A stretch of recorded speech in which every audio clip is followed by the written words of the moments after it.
Welcome back. We are joined by Larry Johnson, a former CIA. Bem-vindo de volta. Estamos aqui com Larry Johnson, ex-analista da CIA, para discutir os desdobramentos no Irã e além. Estamos recebendo muitas imagens vindas do Irã, mostrando bombardeios terríveis. Mas, em Israel, agora há regras muito mais rígidas sobre o que pode ser noticiado. Eu queria saber, o que sabemos sobre os ataques que Israel está sofrendo? Porque vemos o Irã, vemos os países do Golfo, mas não estamos vendo muitas imagens saindo de Israel ultimamente.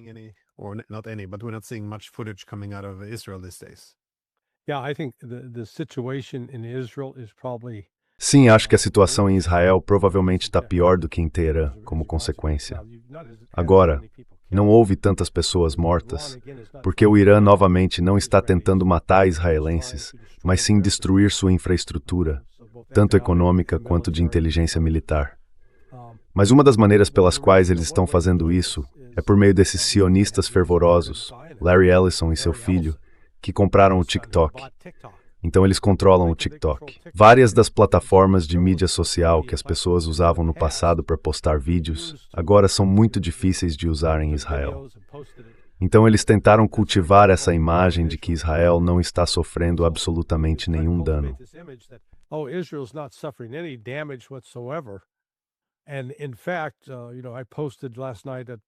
Na verdade, publiquei ontem à noite no Sonar21.com um vídeo curto mostrando a completa ineficácia dos sistemas de defesa aérea de Israel e dos Estados Unidos implantados em Israel.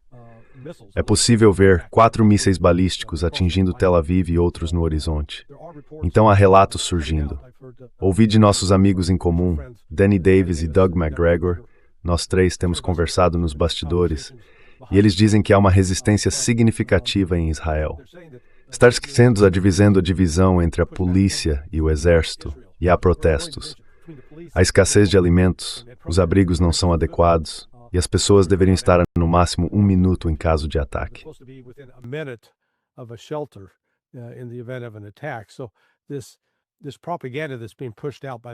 Então, essa propaganda divulgada pelo Ocidente diz que Teherã está sofrendo e que tudo está ótimo em Israel. É exatamente o contrário. Acho que o que estamos vendo é um aumento do desespero por parte dos israelenses. Eles estão tentando expandir a guerra contra o Irã e estão fazendo isso por meio de alguns ataques de bandeira falsa. Houve um relato de um ataque a um campo de petróleo da Aramco, na Arábia Saudita. Pois bem, o Irã entrou em contato com os sauditas e disse: "Ei, não fomos nós. Não fizemos isso." Coisas semelhantes aconteceram no Azerbaijão, na Turquia e em Chipre. Então está claro que os israelenses estão tentando realizar uma série de operações de bandeira falsa, implicar o Irã, especialmente contra um membro da OTAN, para que o artigo 5 seja acionado e, com sorte, traga toda a OTAN para lutar contra o Irã. É isso que Israel está tentando fazer. E graças a Deus eles estão fracassando nisso até agora.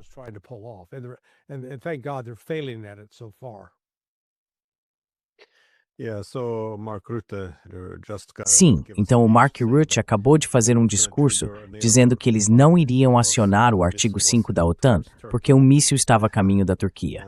E eu também ouvi falar sobre o caso da Arábia Saudita. Você pensaria que seria mais crível se os iranianos estivessem assumindo a responsabilidade por tudo o que estão fazendo, mas depois dissessem, esse não fomos nós. Sabe, é interessante. Também parece, acho, quase imprudente se o Irã estiver por trás do ataque ao Azerbaijão. E por que apenas um míssil ou um drone? Não sei, estou cético, pelo menos, digamos assim. Mas outra questão importante, já que estamos há alguns dias nessa guerra, é a escassez de armas.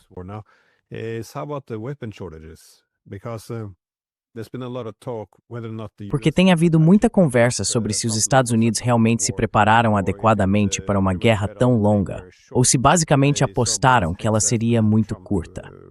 Vi tanto Hegseth quanto Trump se referindo a eles como tendo armas ilimitadas. Mas ao mesmo tempo, vi discussões sobre a retirada de armas, mísseis THAAD e Patriots da Coreia do Sul, para enviá-los ao Oriente Médio. E isso faz a gente se perguntar. Quer dizer, sabemos que eles não têm suprimentos ilimitados, mas isso levanta a questão de quanto tempo os americanos podem manter essa luta. Claro, eles têm todos os motivos do mundo para fingir que podem lutar para sempre. Mas o que realmente sabemos? Não há informações públicas sobre quantas armas os americanos realmente possuem.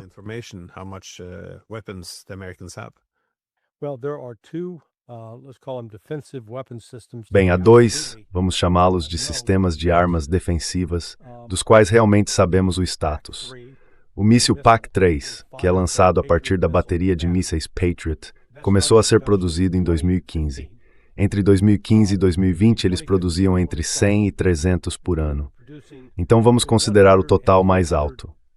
Veja, 2015, 16, 17, 18, 19, 20, são 6 anos. Isso dá cerca de 1.800 no total, o possível máximo nesse período.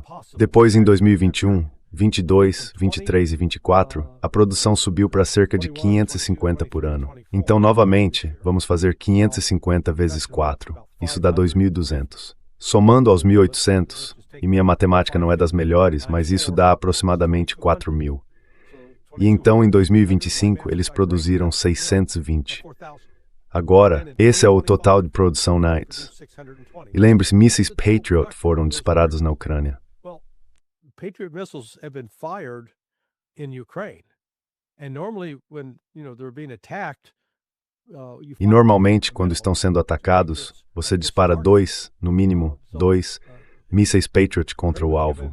A Ucrânia recebeu 974 desses mísseis, e eu suspeito que já os tenha usado todos.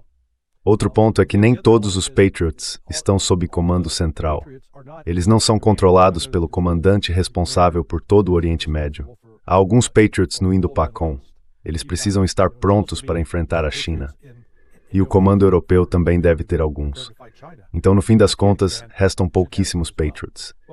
E diferente do que a Rússia fez no início da operação militar especial, quando basicamente tinha fábricas que podia reabrir.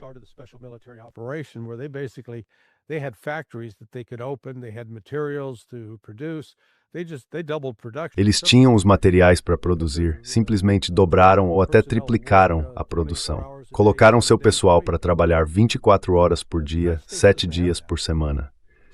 Os Estados Unidos não têm isso. Então, com os mísseis Patriot, nesta campanha atual contra o Irã, eu prevejo que os Estados Unidos não terão mais nenhum Patriot para disparar até o final da próxima semana. Eles podem acabar tão rápido assim. O míssil THAAD, como eles chamam, o Sistema de Defesa de Área de Alta Altitude Terminal, é parecido com o Patriot, exceto que em vez de custar entre 3 e 6 milhões de dólares por míssil, cada um desses custa cerca de 12 a 13 milhões. E eles produzem apenas cerca de 79 por ano.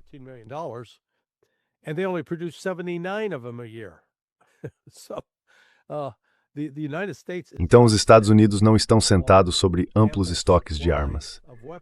E aí chegamos à questão de coisas como o Tomahawk. Produzir Tomahawks requer alguns minerais de terras raras que a China está retendo. Então não é nem como se, mesmo que os Estados Unidos tivessem a capacidade industrial, fosse possível simplesmente apertar um botão e começar a produzi-los em massa. Existem problemas na cadeia de suprimentos. Existem problemas estruturais, falta de fábricas, falta de trabalhadores qualificados, falta de material.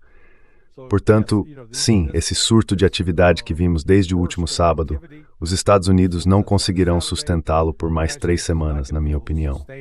Eles terão que reduzir, cortar.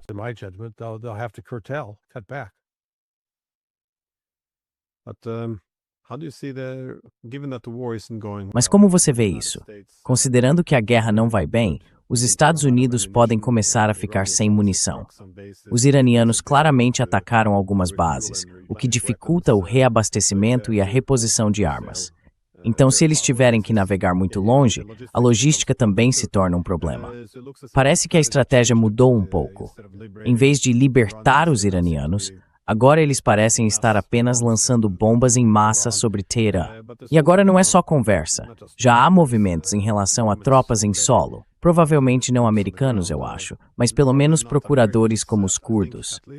O que você acha disso?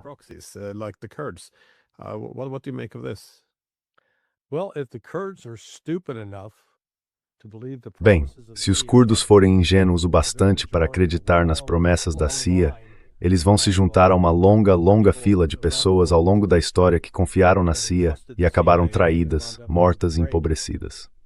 Veja o que aconteceu no Vietnã, ou na verdade no Laos, com os Hmong. Eles foram recrutados para lutar contra os norte-vietnamitas, e quando os norte-vietnamitas prevaleceram, venceram a guerra, os Hmong ficaram de fora. Em vez de os Estados Unidos correrem para salvá-los e cuidar deles, simplesmente dissemos algo como, ah, que pena, agora vocês estão por conta própria.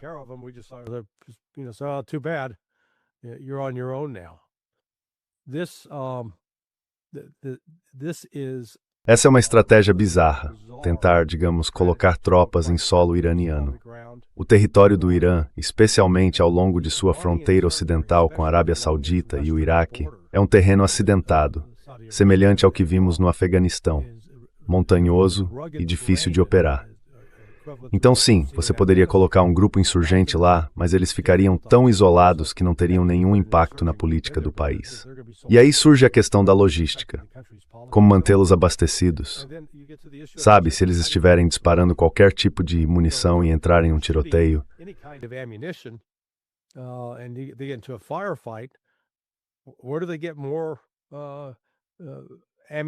de onde eles conseguem mais munição para lutar?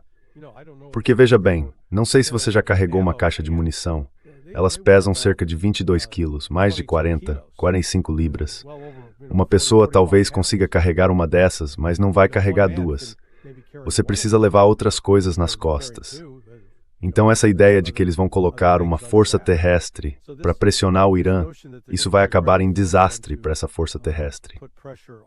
Na verdade, já há relatos iniciais durante a noite de que os curdos tentaram se infiltrar e foram imediatamente emboscados pelas forças iranianas.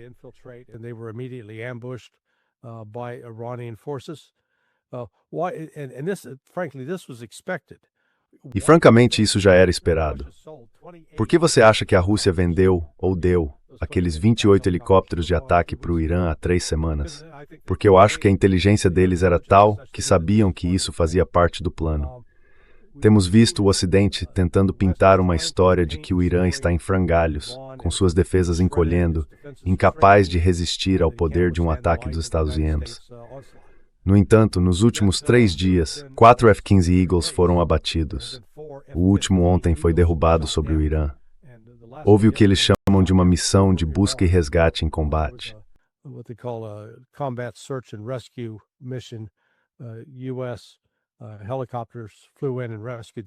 Helicópteros dos Estados Unidos voaram e resgataram os 2 pilotos, mas o avião foi derrubado. Estamos vendo um número notável de relatos de operações de bandeira falsa vindos, você sabe, da tentativa de atacar as instalações de petróleo da Arábia Saudita. Tentaram culpar o Irã por isso. O Irã entrou em contato com os sauditas e disse, ei, não fomos nós. Depois houve o ataque em Chipre, aquele que supostamente ocorreu na Turquia, e outro no Azerbaijão.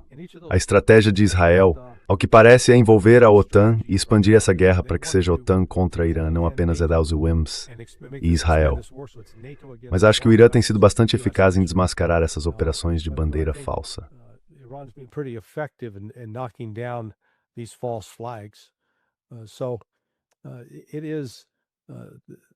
Então os Estados Unidos previram que, ao matar o Ayatollah Khamenei do Irã e a liderança principal, o ministro da Defesa, o chefe da Guarda Revolucionária Islâmica, isso causaria o colapso do regime iraniano. Agora, o que vem depois disso? Mesmo como Marco Rubio disse outro dia, eu não sei. Então isso tudo não foi realmente planejado.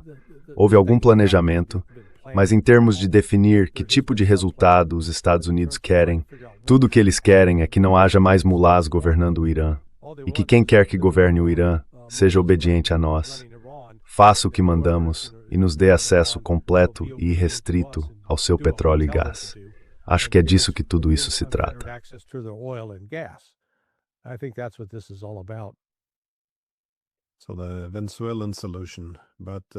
Então a solução venezuelana. Mas quando isso não dá certo, parece que eles estão optando pela solução síria aqui, que é sim provocar uma guerra civil. Isso poderia ser, mas isso não é apenas algo terrivelmente desestabilizador no Irã. E é preciso perguntar, até que ponto alguém quer que uma guerra civil estoure em um país de 90 milhões de pessoas? Mas acho que Rubio também não tem um plano para isso. Isso, é claro, cria ondas de choque fora do Irã também. Quero dizer, os turcos não devem estar felizes. Como o resto da região está vendo a possibilidade de tropas curdas serem usadas para atacar o Irã.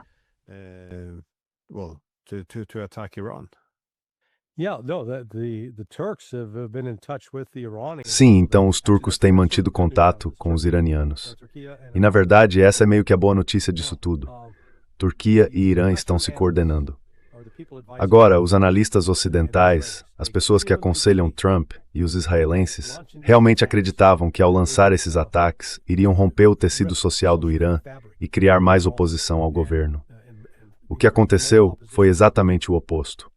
Você sabe, eu sei que você já teve conversas com o professor Morandi, e Morandi representa uma espécie de ponto de inflexão entre gerações no Irã. O professor Morandi entrou para o exército iraniano quando tinha cerca de 17 anos, em 1980 ou 1981. A guerra Irã-Iraque começou em setembro de 1980. E o professor Morandi, que ingressou no serviço naquela época, foi ferido 2 vezes.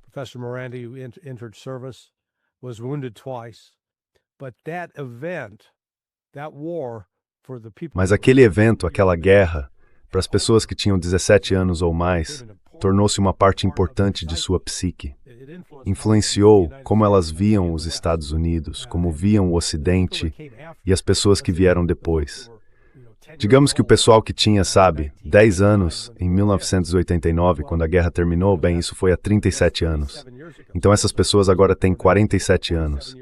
Elas não tiveram nenhum outro evento em suas vidas que as unisse. Digamos assim, como patriotas de sua nação, até junho passado, o ataque surpresa naquela época, mas agora ainda pior, o que aconteceu em 28 de fevereiro.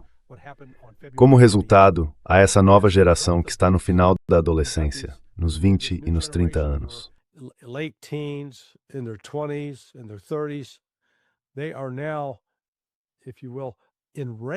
Eles estão agora, por assim dizer, enfurecidos com a duplicidade e a perfídia do Ocidente por atacar o Irã de maneira tão covarde, especialmente quando as negociações estavam em andamento.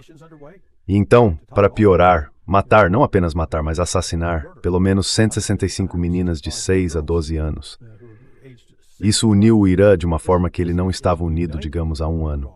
Vimos o mesmo fenômeno nos Estados Unidos imediatamente após os ataques de 11 de setembro de 2001.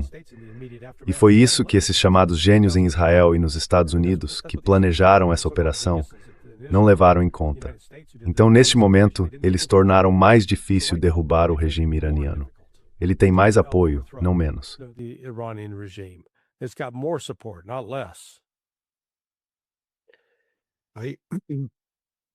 Bem, além de outros países estarem sendo envolvidos, também vemos a guerra se expandindo em termos geográficos, o que envolve os Estados Unidos.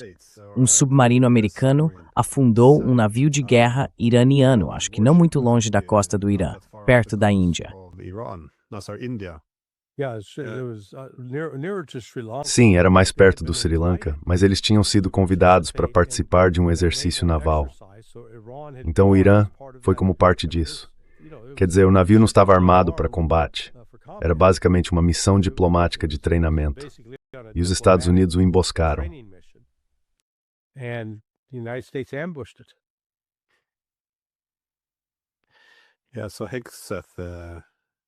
Sim, então Hegseth, de forma muito triunfante, chegou a postar vídeos disso no Twitter e argumentou que essa teria sido a primeira vez que um navio foi afundado por um submarino desde a Segunda Guerra Mundial. Novamente, de maneira muito triunfante. Mas isso não é correto. Os britânicos afundaram um cruzador argentino durante a Guerra das Malvinas. Mas, deixando isso de lado, o que achei interessante foi a referência à Segunda Guerra Mundial, porque isso faz a gente pensar nos nazistas alemães. Só que, na verdade, quando os nazistas afundavam navios com seus submarinos, eles resgatavam os sobreviventes depois, fazendo, o que seria o gesto decente e honrado. E, novamente, os nazistas faziam isso, não.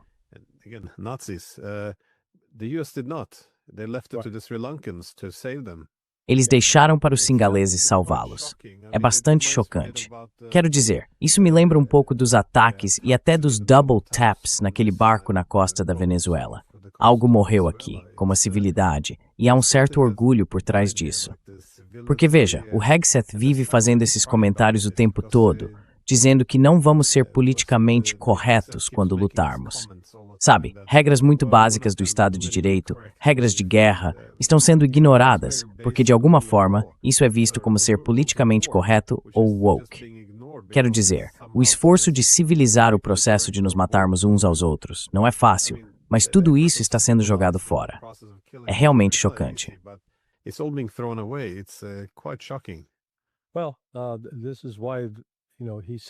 Bem, é por isso que você sabe, ele está se preparando para um julgamento de Nuremberg. Vamos supor que, de alguma forma, os Estados Unidos sofressem um colapso total e o Irã realmente assumisse o controle. Eles estariam sendo julgados como criminosos de guerra, que é o que Trump e Hegseth são.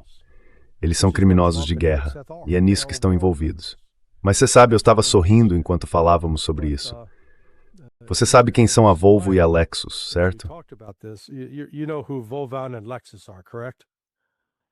Sim, eu também vi o vídeo deles. Em meio a todo esse horror, eu até gostei da comédia.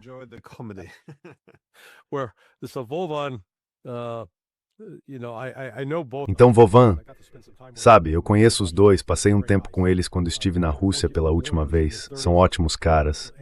Ambos são advogados na casa dos 30 anos. E o Vovan se fantasia, ele diz ser assessor de Friedrich Merz. Ele diz, sim, meu nome é Adolf H. E ele estava conversando com o Shah do Irã, o aspirante a Shah do Irã, o filho do antigo Shah. E meu Deus, que homem incrivelmente tolo é o Pahlavi, porque ele estava sendo enganado e não fazia ideia. E ele está lidando com... Bem, assim que vi a foto com o cabelo preto e o bigode preto, aquele bigodinho de selo postal, percebi na hora do que se tratava.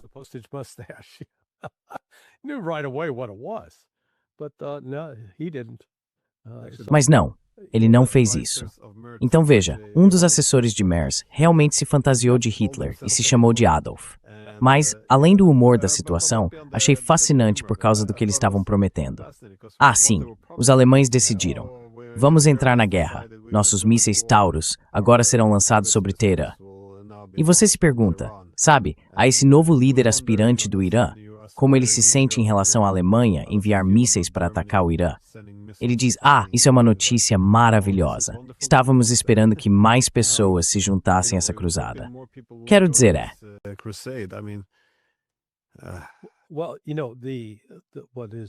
Bem, você sabe, o que é fascinante é a rapidez com que Teherã retaliou desta vez, em comparação com junho passado. Eles foram atingidos em 13 de junho e levaram cerca de 10 a 12 horas antes de realmente conseguirem lançar um míssil de volta contra Israel. A outra grande diferença entre o que aconteceu há 8 meses e o que está acontecendo agora é que só no último dia daquela troca de mísseis, em 24 de junho, o Irã finalmente lançou um míssil contra uma instalação militar dos Estados Unidos. Isso foi na base aérea de Al-Udeid, no Catar, e aparentemente foi uma espécie de quid pro quo que havia sido negociado.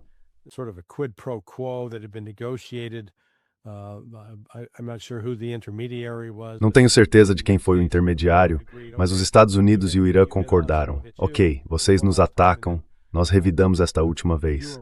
E então vocês, Irã, podem continuar vendendo petróleo para a China. Então, sabe, esse acordo foi adiante. Desta vez, eles não esperaram 10 horas. Dentro de 1 hora após a emboscada e a morte de Khamenei, o Irã já estava revidando.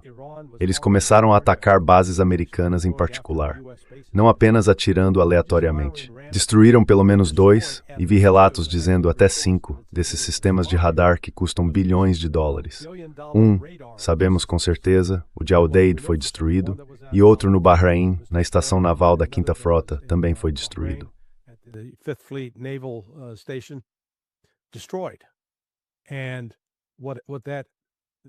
Eles têm o que é chamado de sistema de defesa aérea em camadas. Pense nisso como uma pirâmide, e na base, o alicerce, estão os radares. O que esses radares fazem é, quando há o lançamento de um míssil, identificar de onde ele foi lançado, a direção para a qual está indo, e então essa informação é comunicada aos outros elementos, seja uma bateria de mísseis Patriot ou outro sistema. Esses radares foram destruídos logo no início. Então agora tanto os Estados Unidos quanto Israel estão efetivamente cegos. Eles não vão necessariamente saber quando um míssil está sendo lançado ou para onde ele está indo. When a missile is being launched and where it's headed. So they can't anticipate it like they did. Então eles não conseguem antecipar isso como fizeram durante a Guerra de 12 dias.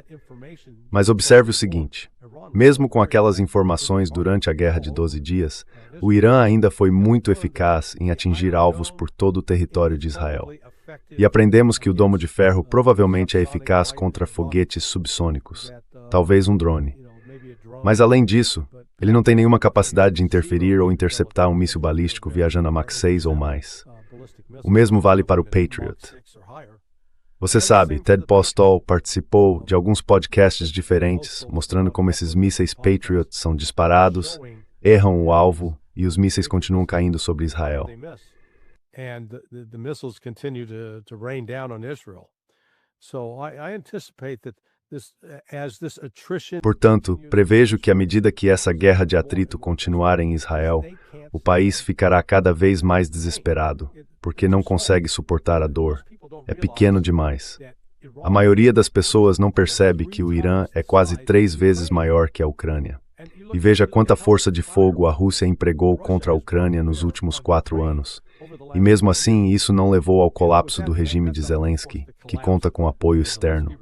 É apenas um lembrete de que derrotar uma força militar do tamanho da Rússia, com sua profundidade e linhas logísticas curtas, é extremamente difícil.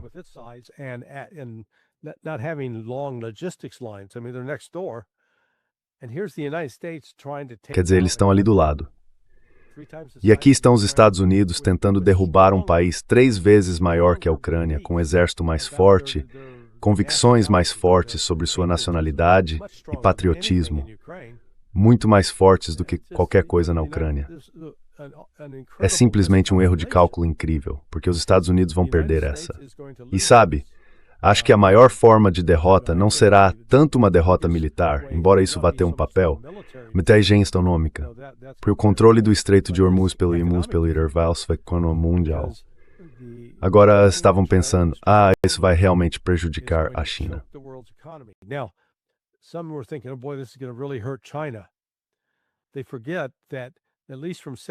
Eles esquecem que, pelo menos no caso da Arábia Saudita, não acho que ela vá perder muito em termos de exportações de petróleo. O preço vai subir, mas o país tem um oleoduto que vai da costa leste até o Mar Vermelho, atravessando toda a Arábia Saudita.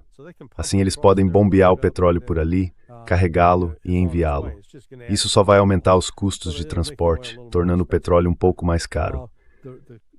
Os 2 estados do Golfo, na verdade 3, que estão em apuros de verdade são o Bahrein, onde fica a base naval.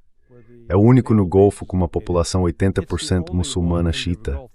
Então a possibilidade de uma insurreição ali é bastante alta.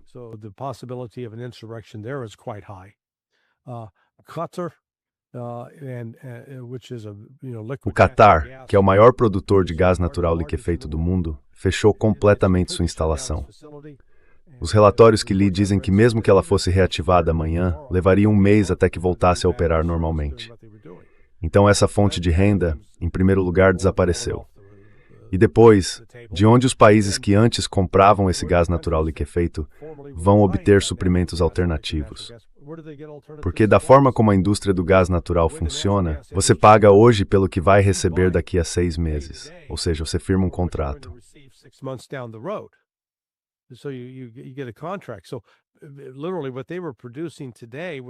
Então, literalmente, o que eles estavam produzindo hoje era para alguém que havia feito o pedido há 6 meses. Qualquer pessoa nova que aparecer, sabe, vai ter que esperar de 6 meses a 1 ano. Então, sabe, isso é um problema. E é a mesma coisa com os Emirados Árabes Unidos. Eles se tornaram uma espécie de, vamos chamar de fachada turística, certo? Há muitos expatriados, muitos americanos morando lá. Bem, os navios que os abastecem com carne bovina e todos os itens de luxo estão parados do lado de fora do Estreito de Hormuz. Eles não estão se movendo. Então isso vai ser muito, muito difícil para o Catar e os Emirados Árabes Unidos, menos para os sauditas.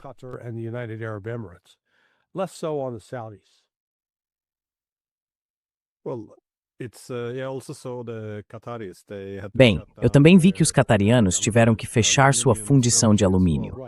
E essa, segundo a mídia, leva um ano para ser reiniciada. Então isso terá um impacto profundo. Eu estava me perguntando como você vê a transformação mais ampla da região por causa disso, porque muitos desses estados do Golfo se baseiam em uma grande população de expatriados, muitos deles estrangeiros, não cidadãos que vivem lá. Muitos vão embora facilmente quando as coisas se tornam instáveis ou menos prósperas. Eles também são muito dependentes da energia, que está sendo interrompida. Estão intimamente ligados à segurança dos Estados Unidos, e parte dessa confiança está diminuindo, especialmente porque suas posições de linha de frente agora os tornam mais vulneráveis em vez de mais seguros.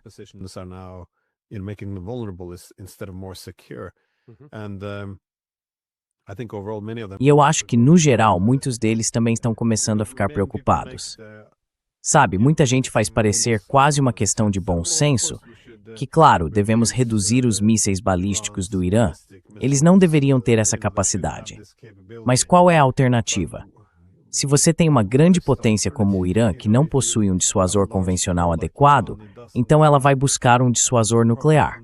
Quero dizer, essa é a lógica. Você não quer que um país fique completamente vulnerável, sem armas para se defender, e depois seja atacado para se livrar das poucas armas que possui. Agora, você tem um Irã vulnerável, uma grande potência, como você disse, quase 3 vezes o tamanho da Ucrânia, e com 90 milhões de pessoas.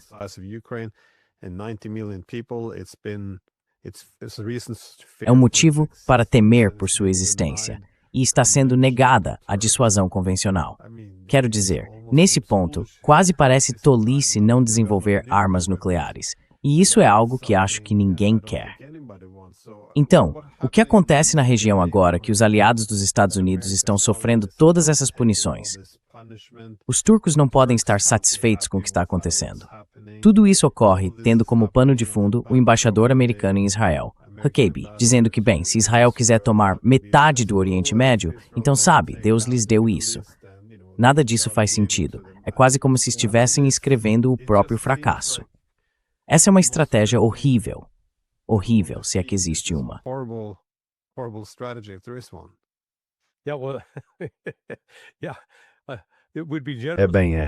Seria generoso chamar isso de estratégia, porque a estratégia pressupõe que alguém pensou em algo com cuidado. E eles não pensaram. Isso não foi bem pensado.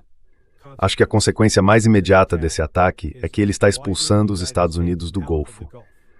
Nós tínhamos pelo menos 10 bases militares, campos de aviação ou destacamentos de tropas terrestres, e todas elas foram atingidas. Não quero dizer destruídas, mas tornadas inoperantes. Em outras palavras, os soldados americanos não podem simplesmente aparecer lá para trabalhar todos os dias. É um ambiente de combate, uma zona de alto risco, e eles realmente tiveram que fechar e transferir o pessoal.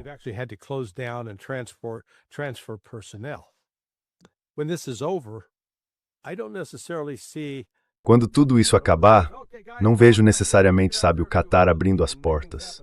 Certo, pessoal, voltem, vamos para o Udeid e fazer as coisas acontecerem. Isso não vai acontecer. Os ataques às embaixadas dos Estados Unidos, e especificamente às estações da CIA, são o Irã enviando uma mensagem. Eles vão forçar os Estados Unidos a sair do Golfo. Então, quando isso terminar, os Estados terão no mínimo uma presença reduzida e, no pior dos casos, poderão ser completamente excluídos. Não acho que acabarão totalmente excluídos, mas não vai ser como antes. A era de ouro em que os Estados Unidos basicamente tratavam esses países como as prostitutas.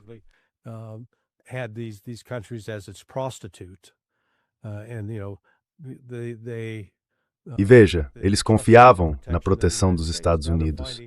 Agora estão percebendo, especialmente os sauditas, que estão um pouco irritados. Sentem que os Estados Unidos estão se esforçando mais para proteger Israel do que para proteger a Arábia Saudita. Então acho que isso vai ser uma grande mudança. Mas também há a questão dos investimentos. Quem vai querer investir no Catar ou nos Emirados Árabes Unidos agora? Ou no Kuwait, nesse caso? Ou no Bahrein, o que antes parecia um ótimo lugar para investir e parecia seguro porque a suposição era, bem, os Estados Unidos vão nos proteger, já não é mais verdade. Os Estados Unidos não podem protegê-los. E veja, não apenas ficou provado que o domo de ferro não funciona, como o Patriot também realmente não funciona. The Iron Dome doesn't work. The Patriot really doesn't work. It's not effective, particularly against ballistic missiles. And THAAD Não é eficaz, especialmente contra mísseis balísticos. E o THAAD, o Sistema de Defesa de Área de Alta Altitude Terminal, sabe, além de ser terrivelmente caro, também não é eficaz. Então, de repente, vai haver uma mudança na percepção sobre os Estados Unidos, além de sua duplicidade. Sabe, quem pode confiar nos Estados Unidos em qualquer coisa? Seja lá o que digam. Eles prometeram que iriam negociar de boa fé com o Irã e não o fizeram. Usaram isso como pretexto para atacar o Irã. Então, sabe, da próxima vez que alguém disser: "Ei, os Estados Unidos querem um cessar-fogo", é por isso que o Irã disse não. Não há nada para conversar com vocês. O Irã vai conversar com seus mísseis. Iran's going to talk with its missiles. Yeah, I can kind of empathize or understand. Sim, eu consigo meio que empatizar ou entender de onde os estados do Golfo estão vindo, porque quando os Estados Unidos eram a única grande potência, o único hegemon, não tinham rival, era o único jogo na cidade. Então, é claro, fazia todo sentido apostar sua segurança nos Estados Unidos. Vimos a mesma dinâmica na Europa. Países que entraram na OTAN estariam seguros, enquanto aqueles que ficaram de fora poderiam se tornar alvos. Então, sabe, você quer estar dentro, não fora.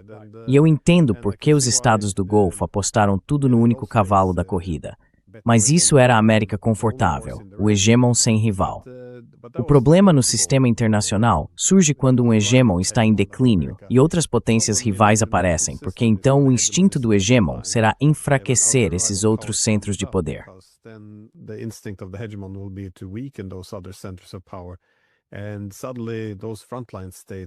E de repente, esses estados da linha de frente podem ser usados.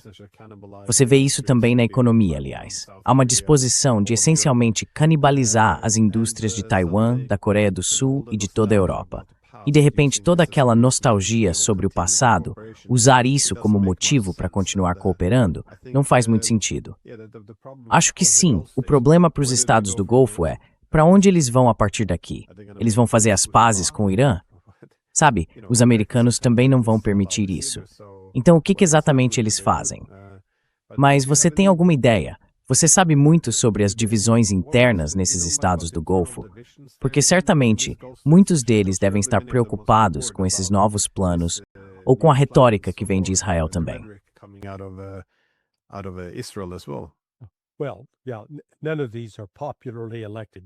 Bem, sim, nenhum desses é um governo eleito pelo povo. Não, são autocracias, essencialmente, sabe, autocratas tribais. E eles operam com o que eu chamo de uma espécie de sistema moderno de trabalho escravo. Eles importam pessoas das Filipinas e da Ásia, e essas pessoas fazem todas as tarefas manuais. Vivem em condições horríveis, e isso acontece em toda a região. É por isso que há uma preocupação real agora com a reação do homem e da mulher comuns nas ruas do Bahrein.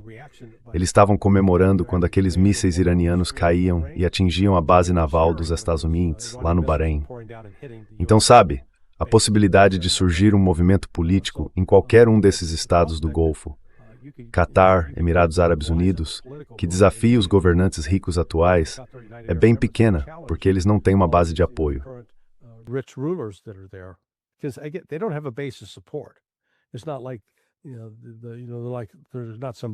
Não é como se eles fossem alguma figura paterna adorada. E na Arábia Saudita, a situação fica ainda mais complicada. Há diferentes príncipes competindo entre si. Nem todos são leais a Mohammed bin Salman. Então, sim, acho que a instabilidade no Golfo Pérsico continuará sendo uma probabilidade alta, mesmo depois que esta guerra acabar. Porque acredito que a chave para encerrar a guerra será o Irã reabrir o Estreito de Hormuz para o tráfego. Mas isso só acontecerá se houver um acordo, algo como suspender as sanções econômicas e os Estados Unidos concordarem em não instalar mais bases militares na Arábia Saudita, no Catar ou em outros lugares. Acho que o Irã vai realmente estar em posição de ditar alguns termos. Hoje em dia, se você disser isso nos Estados Unidos, vão rir de você. Ah, não, o Irã está com problemas. I wrote a piece last night looking at sort of the history of Mas eu escrevi um artigo ontem à noite analisando a história do uso do poder aéreo para promover mudança de regime. Não temos um único exemplo, desde a Segunda Guerra Mundial, de o poder aéreo ter provocado uma mudança de regime. E isso inclui, veja bem, o Vietnã, tivemos a Operação Rolling Thunder, o ataque na Sérvia. E então o grande exemplo, olhe para Israel em Gaza nos últimos 2 anos e meio. Tem sido em grande parte uma guerra aérea lá. Uma guerra aérea mesmo com tropas em solo, e eles ainda não conseguem derrotar o Hamas. O fracasso dos Estados Unidos na Operação Rough Rider em março passado, o fracasso dos Estados Unidos em derrubar Saddam apenas com poder aéreo em 2003. Veja então, nunca, jamais conseguimos isso. Never ever have we accomplished it, and now we're expecting to accomplish it against Iran. E agora esperamos conseguir isso contra o Irã. Quero dizer, olhe para essa lista. Temos o Iraque atacado 2 vezes, Gaza, Vietnã, ou Vietnã do Norte na época, Sérvia. O único país dessa lista que é até comparável ao Irã, militar e economicamente, seria o Vietnã, certo? Então a realidade é que estamos aqui dizendo que Israel, que não conseguiu derrotar o Hamas, depois de 2 anos e meio de completa dominância militar em todos os aspectos, agora vai derrotar o Irã?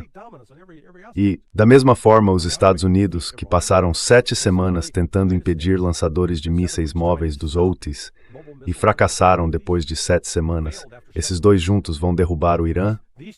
É bem absurdo. Mas sabe, esse é o nível de ilusão que está infestando Washington e Tel Aviv neste momento.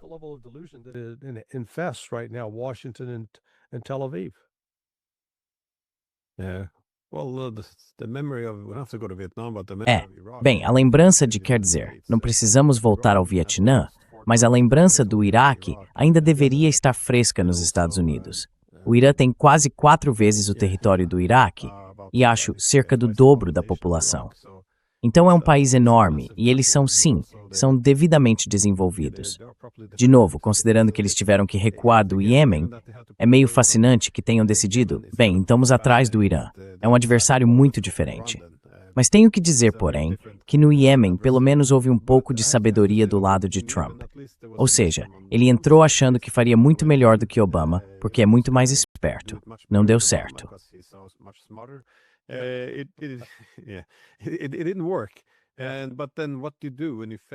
Mas então, o que você faz quando falha? Você intensifica ou reduz a tensão? Sabe, ele não insistiu. Ele disse, bem, missão cumprida, vamos para casa. Mas até mesmo a Groenlândia, sabe, ele ia lá, então os europeus ofereceram um pouco de resistência e pelo menos temporariamente ele recuou um pouco. Mas no Irã, parece que isso não é uma opção, que daqui para frente só haverá escalada. Ou você vê alguma, digamos, saída para o Trump aqui? Ou, se não, só uma última pergunta. Para onde você acha que essa guerra está indo? Porque já estamos no final do 6º dia. Onde você acha que isso vai estar daqui a 1 ou 2 semanas?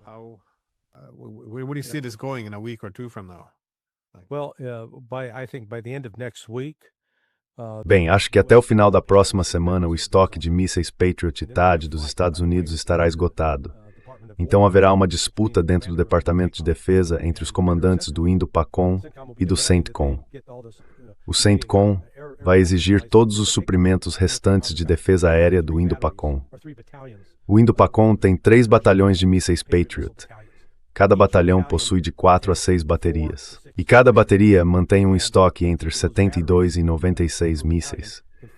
Poderá uma jinx dentro do aparato de defesa dos mísseis sobre quem ficará com o cu. Defense establishment over who gets what. Are we going to prioritize China as a threat? Or are we going to... Sabe, vamos priorizar a China como uma ameaça ou vamos nos desgastar com o Irã? Eu não vejo os Estados Unidos sendo militarmente capazes de colocar o Irã de joelhos. Na verdade, esses ataques, especialmente o assassinato do Ayatollah Khamenei, tiveram exatamente o efeito oposto. Isso uniu o povo de uma forma que não se via desde a guerra Irã-Iraque, nos anos 80. Então eles estão mais comprometidos, mais determinados do que nunca, e isso está visível nas redes sociais. Não é só em Teherã, é em todo o Irã. Sabe, aposto que o Irã tem pelo menos 100 cidades, bem, talvez 50, que são maiores que Tel Aviv. Na verdade, vou procurar isso agora. but it has a lot more cities with population greater than Haifa. Mas o Irã tem muito mais cidades com populações maiores do que Haifa e Tel Aviv. E isso lhe dá uma vantagem. Eles não precisam atingir muitos alvos. Quero dizer, você mira em Haifa, mira em Tel Aviv e mira nas bases militares, basicamente 5 ou 6 tipos distintos de alvos. E eles não precisam cobrir uma área territorial enorme para fazer isso, enquanto Israel e os Estados Unidos precisam. São alvos demais. Sabe, ok, bombardeamos Teherã.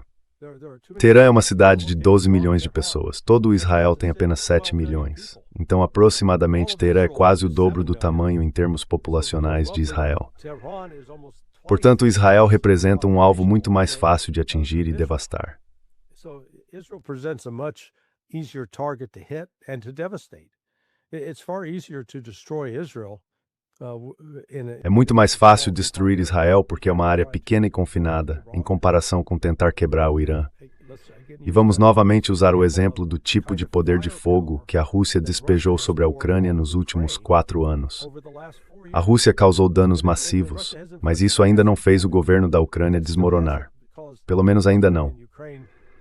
Talvez um dia isso aconteça, ou talvez desmorone quando as operações militares em terra se expandirem. Então, sim, que esta guerra. Trump agora está numa guerra de atrito. Sua única saída é resistir à vitória e sair. E não acho que ele vá fazer. And leave. And I don't think he's going to do that. And it will. Look, this is going to end. E isso vai. Olha, isso vai acabar com a presidência dele. Eu prevejo que até novembro, a raiva contra Trump por nos ter envolvido em outra guerra estrangeira desnecessária, apesar de suas promessas em contrário, colocará o controle não apenas da Câmara dos Representantes, mas também do Senado, nas mãos dos democratas, colocando-os em posição de impeachment de Trump. E francamente acho que você verá muitos republicanos dispostos a embarcar nesse trem. Porque o que Trump fez agora, ele nem sequer tentou construir apoio ou apresentar qualquer tipo de argumento coerente sobre por que nós, entre aspas, precisamos atacar o Irã. Ele simplesmente fez isso. E o ressentimento e a raiva entre seus apoiadores são reais.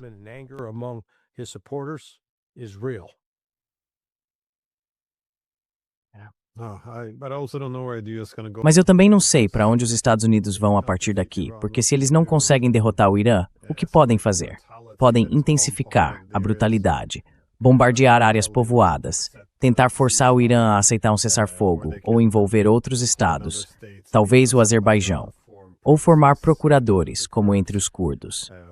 Espero que ninguém esteja pensando em armas nucleares, mas, eu gostaria de ver uma saída em algum lugar. Caso contrário, poderia ir uma enorme, isso pode ficar muito feio muito rápido. Mais feio, para ser exato. Enfim, alguma consideração final antes de encerrarmos?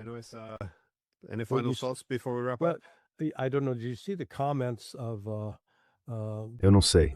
Você viu os comentários da Elizabeth Warren, a senadora de Massachusetts? Ela saiu de uma reunião da CIA sobre a guerra no Irã ontem e disse: é pior do que você pode imaginar. É muito pior. O que está acontecendo, a incompetência e as capacidades do Irã. Sabe, isso realmente tem o potencial de se voltar contra o Trump e afetar a política. Isso vai assombrá-lo. E o dano à reputação dos Estados Unidos é profundo. Porque antes aqueles que pensavam, bem, os Estados Unidos são tão poderosos, quem poderia se opor a eles?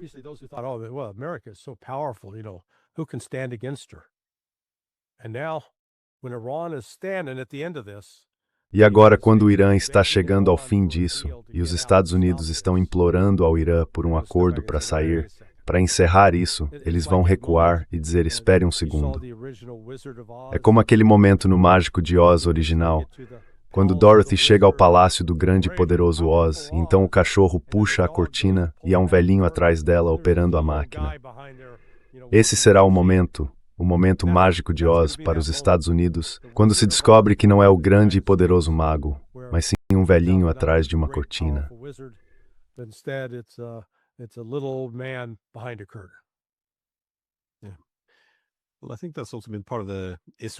Bem, acho que isso também faz parte da estratégia de Israel.